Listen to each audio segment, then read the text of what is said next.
If you haven't already watched the individual videos on doing a Kegel, pelvic tilt, or bear down, the links are in the description below. I recommend watching those videos before continuing. This video teaches you how to combine a Kegel, pelvic tilt, and bear down all together in one progressive pelvic tilt. Disclaimer: while this video does teach the correct form, it does not give medical advice.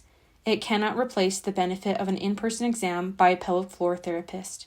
In order to know whether you are doing this exercise correctly, you should consult your pelvic floor physical therapist. Key tips for diastasis recti safety. Before we begin, you need to know 4 key tips for diastasis recti.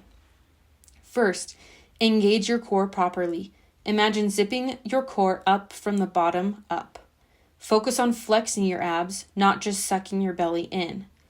Avoid excessive pressure. Never push or strain during these exercises.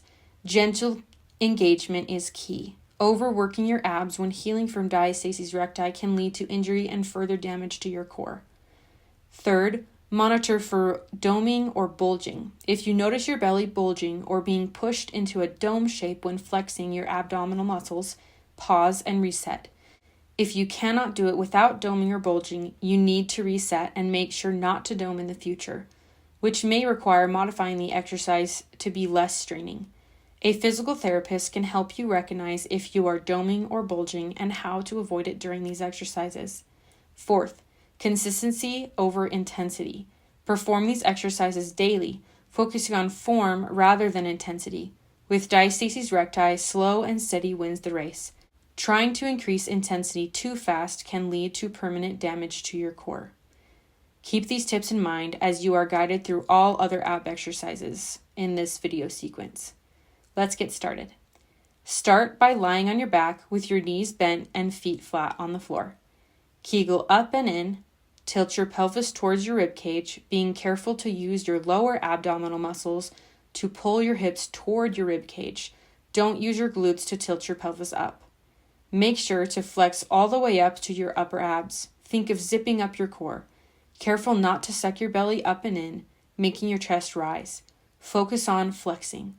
Now release, starting with your upper abs, then your lower abs, and finally your pelvis.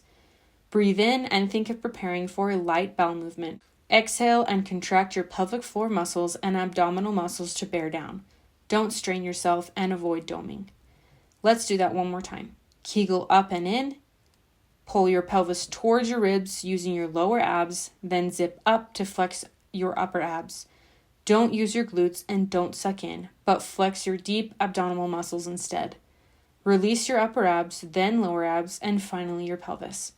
Breathe in to prep for a bear down, and then exhale and contract. Now relax. Great job. Do as many reps as you can without fatiguing or letting your form fall. Remember to check in with your pelvic floor therapist, who can assess you internally to confirm whether you are doing this exercise correctly.